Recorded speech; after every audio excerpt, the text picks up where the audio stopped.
અમદાવાદના ચંડોળા તળાવને મિની બાંગ્લાદેશ બનાવનાર લલ્લા બિહારીની અમદાવાદ ક્રાઇમ બ્રાન્ચે રાજસ્થાનથી અટકાયત કરી છે.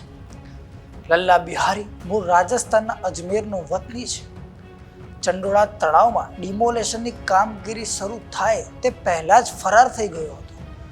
લલ્લા બિહારીને પકડવા ક્રાઇમ બ્રાન્ચની ટીમ રાજસ્થાન પહોંચી અને સફળતા મળી અને લલ્લા બિહારી રાજસ્થાનથી ઝડપાયો.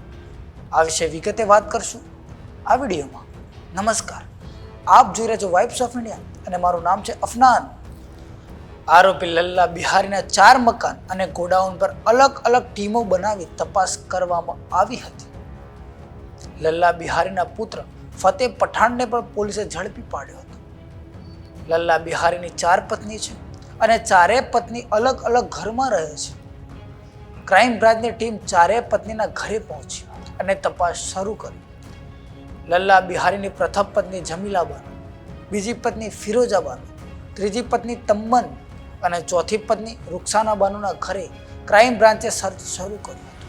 પોલીસે દાળી લીમડાથી Noori Ahmedi society, Mukhi chamber flat, ઈસનપુરની રફીક હોટલ અને ઈસનપુર ખાતે આવેલ ગોડાઉન સહિતના વિસ્તારમાં સર્ચ ઓપરેશન કરવામાં આવ્યું હતું. દાળી લીમડાના મકાનમાં પૈસા ગણવાનું મશીન પણ મળી આવ્યું.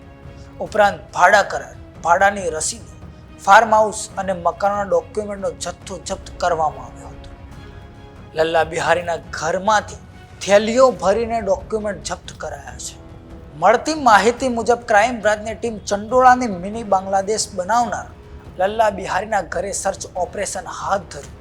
તે દરમિયાન રોકડ રકમ, સોના ચાંદીના દાગીના મળી આવ્યા હતા. અંદાજે 9,50,000ની રોકડ તથા સોના ચાંદીના દાગીના ઉપરાંત હિસાબના ચોપડા પણ મળી આવ્યા હતા.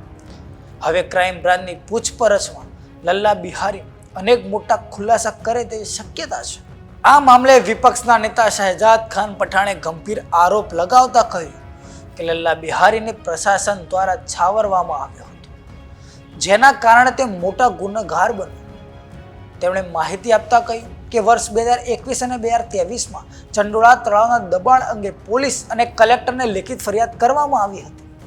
આ ફરિયાદમાં લલ્લા બિહારી ઉપરાંત ઘણી પથ્થરવાળા અને હુસેન ઉર્ફે કાલુ નામનો પણ ઉલ્લેખ કરવામાં આવ્યો હતો.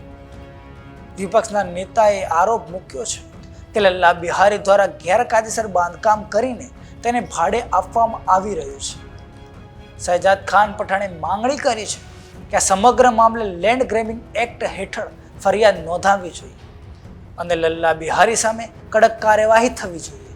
ક્રાઇમ બ્રાન્ચની તપાસમાં સામે આવ્યું છે કે માત્ર લલ્લા બિહારી જ નહીં, પરંતુ સ્થાનિક કેટલા રાજકીય નેતાઓ પણ આ બાંગ્લાદેશીઓની મદદ કરતા હતા.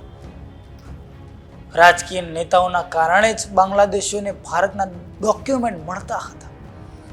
આ દિશામાં પણ ક્રાઇમ બ્રાન્ચે તપાસ શરૂ કરી છે. આગામી દિવસોમાં રાજકીય નેતાઓને પણ પૂછપરછ માટે બોલાવવામાં આવી શકે છે. આ સમગ્ર રેકેટમાં કોઈ સરકારી અધિકારી સંડોવાયેલા હતા કે નહીં એની પણ તપાસ શરૂ થઈ શકે છે. આને લઈને તમારું શું કહેવું છે અમને કોમેન્ટ કરીને જણાવજો અને જોતા રહો વાઇબ્સ ઓફ ઇન્ડિયા. નમસ્કાર.